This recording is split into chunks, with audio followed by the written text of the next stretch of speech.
अस्सलामुअलैकुम everyone, welcome and welcome again to my channel. I hope सब ठीक होंगे, खैरियत से होंगे और मैं भी बिल्कुल ठीक हूँ। आज इस वीडियो में मैं आपके साथ शेयर करने वाली हूँ फ़िश की रेसिपी और साथ ही मैं बच्चों के वार्डरोब ऑर्गेनाइजेशन की वीडियो मैं आपके साथ शेयर करने वाली हूँ। अभी दोपहर का टाइम है, लंच वगैरह कर लिया था और यहाँ पे मैं फ़िश को मैरिनेशन कर रही हूँ। फ़िश को मैरिनेट करने के लिए मैंने ये सबसे पहले अदरक लहसुन का पेस्ट लिया था। 1.5 चम्मच मैंने अदरक लहसुन का पेस्ट ऐड किया था और 1 किलो फ़िश मैंने ली थी।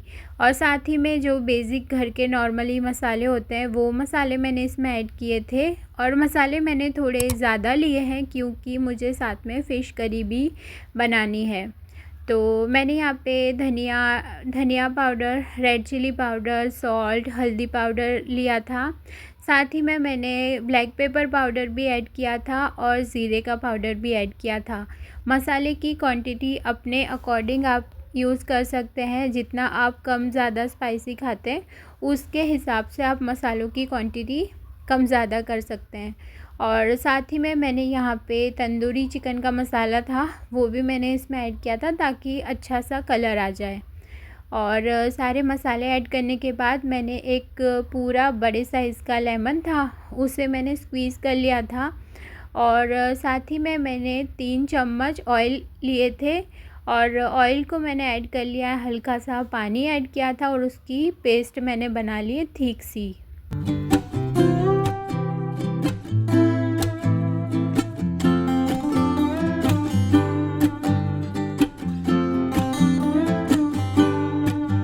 यहाँ पे मसाले की थिक सी पेस्ट बन के बिल्कुल रेडी हो गई है। और फिर अब मैं फ़िश के ऊपर अच्छे से मसाले की कोटिंग कर लूँगी। और सारे फ़िश को मैंने अच्छे से मसालों के साथ कोटिंग करके उसको मैं 2-3 घंटे के लिए छोड़ दूँगी। वहाँ तक जो मुझे वार्डरोब को सेट करना था ना उसे मैं सेट कर लूँगी, तब तक फ़िश अच्छे से मैरिनेट भी हो जाएगी। और मैंने सारा मसाला नहीं लगा दिया है फ़िश पे, अच्छे से मसाले की कोटिंग तो की है पर मैंने ज़्यादा मसाला बनाया था ना तो उसको मैंने साइड में रख दिया है क्योंकि मुझे साथ में फ़िश करी भी बनानी है।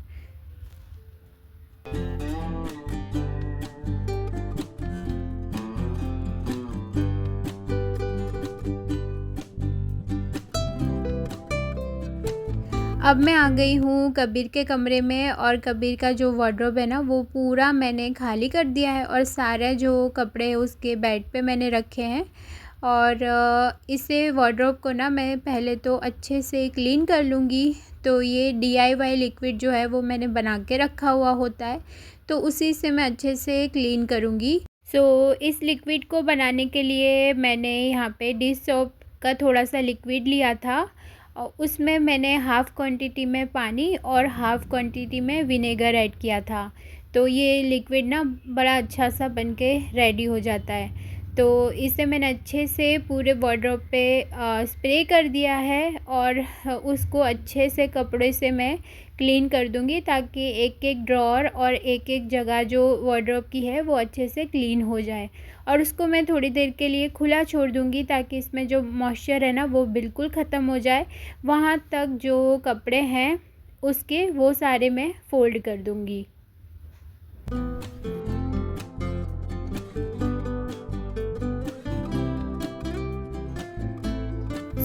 कबीर के जो भी कपड़े हैं ना वो मैंने डिवाइड कर लिए थे कैटेगरी वाइज। जो जैकेट थे उसको मैंने हैंग किया है और साथ ही में कुछ टी शर्ट्स है जो कि उसको पहननी होती है वो मैंने हैंग कर दी है।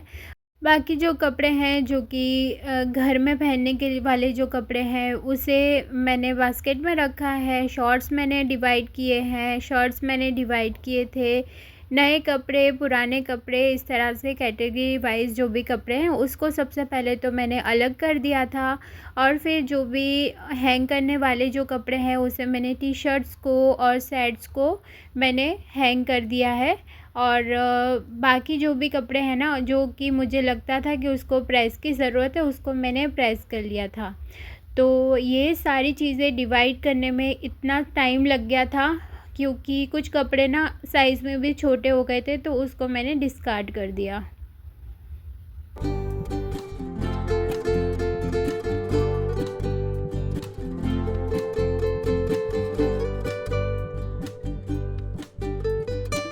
बच्चों के कपड़े बास्केट में रखने से ना बहुत हेल्प हो जाती है, क्योंकि उनका जो वार्डरोब है ना वो जल्दी मैसी नहीं होता और बच्चों को भी पता होता है कि कौन सी चीज़ कहाँ है, बहुत आसानी से मिल जाती है।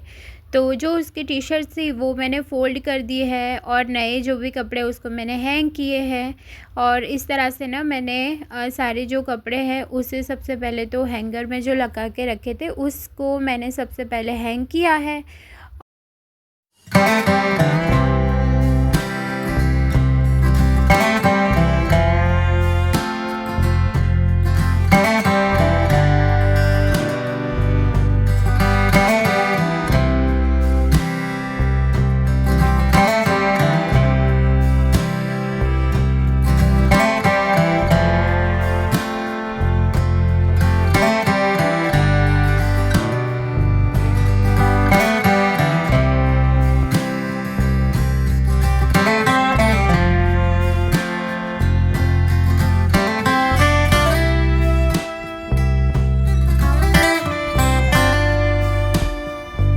जब भी मैं कपड़े फ़ोल्ड करती हूँ ना और बहुत ज़्यादा कपड़े होते हैं तो मुझे माइग्रेन बहुत जल्दी स्ट्राइक कर जाता है। तो इसलिए जब मेरा मूड अच्छा होता है या मुझे ज़्यादा काम का बर्डन नहीं होता ना, तभी मैं इस तरह का जो काम है वो मैं निकालती हूँ। या तो मैं वार्डरोब जैसी चीज़ होती है ना वो मैं कभी गंदा होने ही नहीं देती। क्योंकि जब बहुत ज़्यादा कपड़े अगर मैं फ़ोल्ड कर लूँ और एक बार मेरा अगर माइग्रेन मुझे हो गया ना तो वो जल्दी ठीक भी नहीं होता, मेडिसिन खाने से भी ठीक नहीं होता। तो वो नेक्स्ट डे ही फिर मुझे जब अपने आप ठीक होना होता है तभी होता है और बहुत गंदा होता है। तो इस वजह से इस बार जो कबीर का जो वार्डरोब है ना वो काफ़ी मेसी हो गया था, क्योंकि वो अपने कपड़े अभी खुद निकालने लगा है। तो इसलिए ना 15-20 दिन तक तो मेसी वार्डरोब ही रहा। तो आज मुझे जो कि खाना इतने ज़्यादा बनाने का भी नहीं था और इजी रेसिपी थी, तो मैंने सोचा आज ही मैं वार्डरोब जो है वो मैं क्लीन कर देती हूँ, तो ये वाला जो काम है ना वो भी ख़त्म हो जाए। सारे जो कपड़े थे ना उसे मैंने डिवाइड करके बास्केट में रख दिया है। शर्ट है, जीन्स है, शॉर्ट्स है, टी शर्ट्स है, रेगुलर वेयर जो भी है ना उसे मैंने डिवाइड करके बास्केट में रखा है। और एक जो स्पेसिफ़िक ड्रॉअर है ना उसको मैंने रखा होता है यूनिफ़ॉर्म के लिए। यूनिफ़ॉर्म सेपरेट होने की वजह से ना बहुत आसानी हो जाती है, ढूँढना नहीं पड़ता और कबीर को भी अगर लेना होता है ना तो भी ईज़ी हो जाता है। और इसके नीचे वाला जो ड्रॉअर है ना उसमें जो ट्रेडिशनल कुर्ता और उस तरह की जो चीज़ें होती है जो कि कभी-कभी पहनने में आती है वो मैंने रखी हुई होती है। और साथ ही में 2 छोटे से ड्रॉअर है उसके वार्डरोब में, वहाँ पे मैंने उसकी जो उस तरह की जो चीज़ें होती है जो कि सॉक्स है, शॉर्ट्स है, वो सारी चीज़ें मैंने रखी है। साथ में एक बॉक्स रखा है जिसमें उसकी वॉचेज़ है और छोटा सा उसका क्यूट सा कॉइन बॉक्स है, वो भी मैंने इसी में रख दिया है। ये बड़ा वाला जो वाइट कलर का बास्केट है उसमें मैंने रखे हैं उसकी एक्स्ट्रा पेंसिल्स, कलर्स, नोटबुक्स वो मैंने रखा है। और ये जो फ़ोल्डर है ना उसमें उसके जो सर्टिफ़िकेट्स है वो रखे हैं और ये ग्रेड 1 की क्लास फ़ोटो।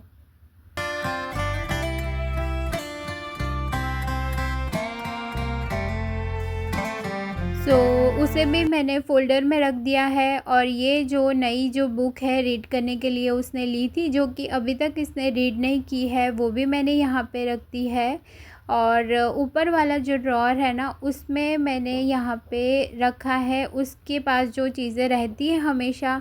तो इस उसे केजी में फ्लैश कार्ड मिले थे जो कि अभी तक इसने संभाल के रखे हैं, तो वो मैंने रखे हैं। और कुछ हमारी फ़ोटोज़ हैं जो कि पिछले घर में मैंने वॉल पे हैंग की हुई थी, वो मैंने रखी है और साथ में उसका मनी बॉक्स रखा है। और यहाँ पे इसने पेपर की जो सॉर्ट होती है वो बनाई हुई थी, जो कि उसकी फेवरेट है, वो मैंने उसके वार्डरोब में रख दी है। सो फाइनली उसका जो वार्डरोब है ना, वो अच्छे से नीट एंड क्लीन तरीके से उसका जो भी कपड़े हैं वो सारे ऑर्गेनाइज़ हो गए हैं और देख के ना काफ़ी अच्छा लग रहा था। तो देखते हैं कब तक ये नीट एंड क्लीन रहता है, क्योंकि अगर मैं लेती हूँ ना तो अच्छे से नीट एंड क्लीन ही रहता है, पर अगर कभी ने कभी कोई कपड़े ले लिए और गंदा हो गया तो फिर उसे दोबारा मुझे करना पड़ता है। पर इस बार जो है वो मैं बहुत ज़्यादा टाइम नहीं लगाऊंगी, और अगर जैसे गंदा होता भी है ना तो मैं उसे साथ साथ में क्लीन करती रहूँगी, ताकि बाद में इतना बर्डन ना हो।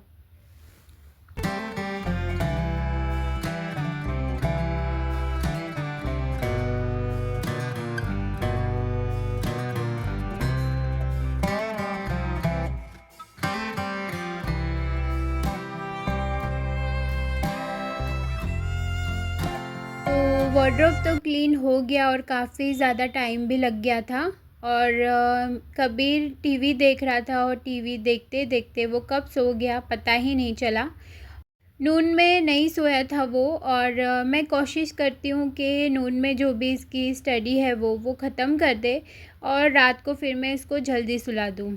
तो आज तो वो स्टडी के लिए भी इतना बैठा नहीं था, क्योंकि मैं बिज़ी थी वार्डरोब में, और वो मेरे साथ ही था कमरे में, वो खेलता था और उसके बाद वो थोड़ी देर के लिए टीवी देखने गया और वो देखते देखते ही सो गया। बस मैं पहले इस कमरे को अच्छे से क्लीन कर दूँगी, उसके बाद ही मैं इसको उठाऊँगी, नहीं तो फिर ये कमरा है ना वो फिर रह जाएगा और कल पे बात चली जाएगी। सो मैंने इसकी जो बेडशीट है वो मुझे चेंज करनी थी। बेडशीट को मैंने चेंज किया और जो भी चीज़ें थी वो मैंने सेट कर दी है, और कमरे को ना बिल्कुल नीट एंड क्लीन मैंने कर दिया था।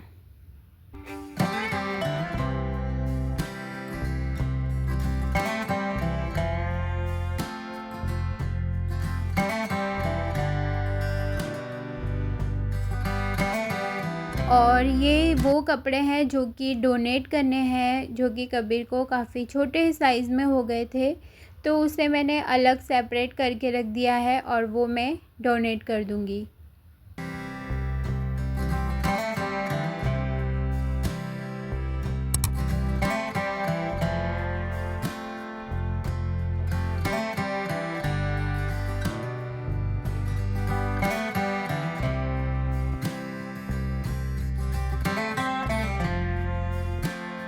यहाँ पे कबीर को मैंने उठा दिया है और मैं उसको थोड़ा-सा पैम्पर करना पड़ता है जब वो नींद में से उठता है, और थोड़ी देर उसके पास बैठना पड़ता है, फिर वो बिल्कुल नॉर्मल हो जाता है और उसको मैंने फिर फ्रेश करने के लिए भेज दिया था, और तब तक मैं उसके लिए कुछ स्नैक्स दे दूँगी। तो अभी क्योंकि ये बहुत ऑड टाइम पे सोया है तो मैं सिर्फ़ एक ऑरेंज मैं उसे दे रही हूँ, ताकि खाना जब रेडी हो जाए तो मैं उसको सीधा खिला लूँ और उसके बाद मैं उसको सुला दूँगी।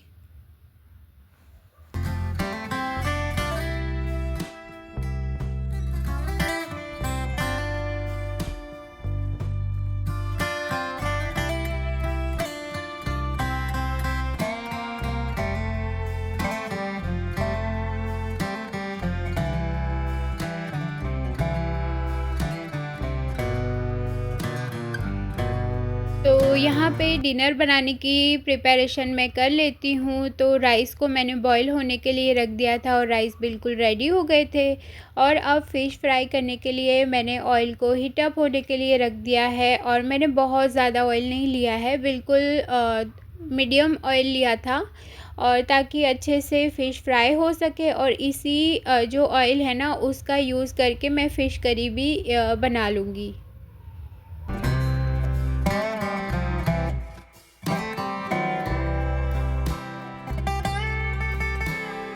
फ़िश का जो ऑयल होता है ना उसमें फ़िश की थोड़ी-सी स्मेल आती है, तो इस वजह से किसी चीज़ में अगर डालते हैं ना तो उसका थोड़ा-सा फ्लेवर चेंज हो जाता है। तो इसका जो ऑयल होता है वो फ़िश फ्राई करने में ही मैं यूज़ कर लेती हूँ, या फिर उसे मैं स्टोर करके रख देती हूँ और नेक्स्ट जब भी मुझे फ़िश बनानी होती है तो मैं उस ऑयल का भी यूज़ कर लेती हूँ।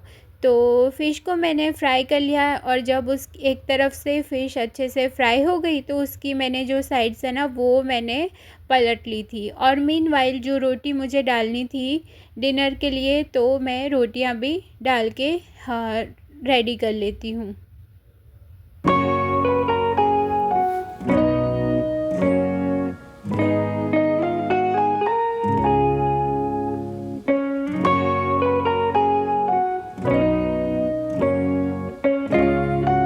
सो वो फ़िश बिल्कुल फ्राई हो गई है और उसे मैंने निकाल दी है ट्रे में। और साथ में जो सेकंड बैच है फ़िश की वो भी मैं फ्राई करने के लिए रख दी हूँ। और ये जो मसाला है ना वो मैंने बचा लिया था, जो कि मैंने ज़्यादा ही बनाया था फ़िश करी बनाने के लिए। अब फ़िश करी बनाने का प्रोसेस स्टार्ट करते हैं। तो जो फ़िश है ना वो बन के बिल्कुल तैयार हो गई थी और फिर जो इसका ऑयल है ना वो मैंने छान लिया था। और यहाँ पे एक पैन ले लिया है मैंने और उसमें जब ऑयल तो गरम ही था और उसमें मैंने 2 अनियन ली थी, उसे ग्राइंड कर लिया था और उसे मैंने डाल दिया है और गोल्डन फ्राई होने तक मैं अनियन को फ्राई कर लूँगी। We will help you, but it's dark, we can't see you. Sound. What do we have here? A deep voice asked it was Hoot the owl. Bushy is heard, replied Curie. But why are you awake? सो पता नहीं क्यों इस बार camera on ही नहीं हुआ और मैं पूरी recipe जो है ना वो मैं रिकॉर्ड कर ही नहीं सकी। खैर यहाँ पे जब अनियन फ्राई हो गई थी तब मैंने उसमें जो मसाला रेडी करके रखा था ना वो मसाला मैंने डाल दिया था और अच्छे से मसाले को भून लिया था। और उसके बाद में एक्स्ट्रा कोई भी मसाला इसमें ऐड नहीं करना, क्योंकि पहले ही मैरिनेशन में सारे मसाले हमने ऐड कर लिए थे तो और मसाले की ज़रूरत नहीं पड़ेगी। तो मसाले को अच्छे से भूनने के बाद मैंने 3 स्पून जितना मैंने दही ऐड किया था। दही को बिल्कुल अच्छे से फेंट लेना है, उसके बाद ही मैंने दही ऐड किया था और दही के साथ में अच्छे से मसाले को भून लिया था। और जो फ़िश फ्राई करके रखी थी ना उसमें से 3-4 पीस मैंने इसमें डाल दिए हैं। बड़े साइज़ के जो पीस थे वो मैंने इसमें डाले हैं और साथ में कसूरी मेथी डाल के थोड़ा सा पानी डाल के उसको 10 मिनट के लिए दम पे छोड़ दिया था। तो फ़िश करी बन के बिल्कुल रेडी हो जाती है और ये बहुत मज़े की बनती है। और अगर आपको थोड़ी सी सूपी चाहिए ना तो पानी आप ज़्यादा ऐड कीजिएगा, पर मेरे घर में इतनी सूपी जो फ़िश करी होती है वो नहीं पसंद करते, तो मैंने थोड़ी सी थिक सी ग्रेवी बनाई थी।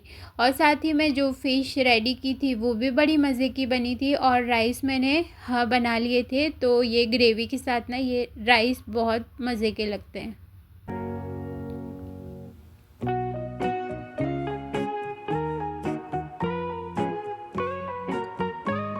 सो डिनर बिल्कुल रेडी है और सबसे पहले तो मैं कबीर को खाना खिला लूँगी ताकि वो खाना खाए। उसके बाद मैं आधा घंटा उसको मैं बिठाऊँगी और उसके बाद मैं उसे सुला दूँगी, क्योंकि नेक्स्ट डे उसे स्कूल भी जाना होता है। और मोइन अभी तक आए नहीं थे, मैंने तो कबीर के साथ में ही खाना खा लिया था, क्योंकि फिर काफ़ी देर हो जाती है और जब मोइन आएंगे तब मैं इनको खाना गरम करके दे दूँगी। और बस यही थी आज की वीडियो। उम्मीद है वीडियो पसंद आई होगी। पसंद आई है तो प्लीज़ मेरे वीडियो को लाइक कीजिएगा, शेयर कीजिएगा, मेरे चैनल को ज़रूर सब्सक्राइब कीजिएगा। और मैं मिलती हूँ नेक्स्ट वीडियो में, तब तक के लिए अपना बहुत ज़्यादा ख्याल रखें, मुझे अपनी दुआओं में याद रखें। चले मिलते हैं नेक्स्ट वीडियो में, तब तक के लिए बाय, अल्लाह हाफिज़।